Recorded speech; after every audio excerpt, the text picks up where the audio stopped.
இந்த காஸ்ட்லியான ஜேபிஎல் ஸ்பீக்கரை பல்லாவரம் சந்தையில் பார்க்கணும் சத்தியமாக எதிர்பார்க்குறேங்க. ரீசெண்டாக பார்த்தோன்னா பல்லாவரம் சந்தைக்கு போயிருந்தோம். அங்கே வந்துட்டு பார்த்தோன்னா வந்துட்டு ஒரு கடையில் இந்த மாதிரி நமக்கு ஜேபிஎல் ஸ்பீக்கர் இருந்துச்சு. இது வந்துட்டு போர்ட்டபிள் ஸ்பீக்கர், இந்த பேக்கில் மாட்ட போகிற மாதிரி மேலே கிளிப்லாம் கொடுத்துருந்தாங்க. இதை பார்த்துட்டு இருக்கப்பே வந்துட்டு அங்கே எஸ்ஐ ப்ரோ வந்துட்டாரு. ஸோ அவர்கிட்ட ரொம்ப நேரம் பேசிட்டு அதை வாங்கலன்னு சொல்லிட்டு இருந்தாரு. அதுக்கப்புறமேட்டு பார்த்துட்டு அங்கே வச்சுட்டு வந்தாச்சுங்க. அது வந்து நமக்கு 400 சொல்லியிருந்தாங்க. அதுக்கப்புறமேட்டு இந்த மாதிரி நம்ம ஸ்பீக்கர் பார்த்தாங்க. இது வந்துட்டு ஃபுல் ஹோம் தேட்டர் செட், அதாவது ஊஃபர் சப்வூஃபர். இது வந்து போஸோடது. இதோட விலை பார்த்தோன்னா ரொம்பவே அதிகம். இங்கே வந்துட்டு இதை 6000 சொன்னாங்க மொத்தமாக செட்டாக.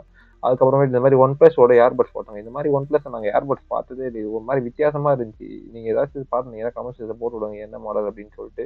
அதுக்கப்புறமேட்டு இந்த மாதிரி ஜேபிஎலோட ஸ்பீக்கர் ஒன்று பார்த்தாங்க. இது வந்துட்டு போர்ட்டபிள் ஸ்பீக்கர் தான் இதுவுமே. இதோட ஆன்லைன் இது ஒரு 10-14 வருஷத்துக்கு முன்னாடி வந்தது. இது வந்துட்டு நமக்கு ஒரு 60 ருபீஸ் கொடுத்து தான் வாங்கிட்டு வந்தோம். அது என்ன கண்டிஷன்லாம் தெரியல. அதுக்கப்புறமேட்டு இந்த மாதிரி ஒரு கன் ஒன்று பார்த்தேங்க. இது என்ன கன்னு தெரியுதா? அதாவது இந்த லைக் இந்த மாதிரி இந்த ஃபெஸ்டிவல்லாம் வச்சிருப்பாங்க தெரியுமா? உள்ள வந்துட்டு லைக் ஏதாச்சும் கலசம் மாதிரி வச்சு கொளுத்திட்டு அப்படியே காட்டுவாங்க தெரியுமா? அந்த மாதிரி இருக்குங்க. ஸோ இந்த மாதிரி நிறைய இன்ட்ரெஸ்டிங் நல்லா பார்க்கலாம். மறக்காம ஃபாலோ பண்ணி பார்க்கலாம்.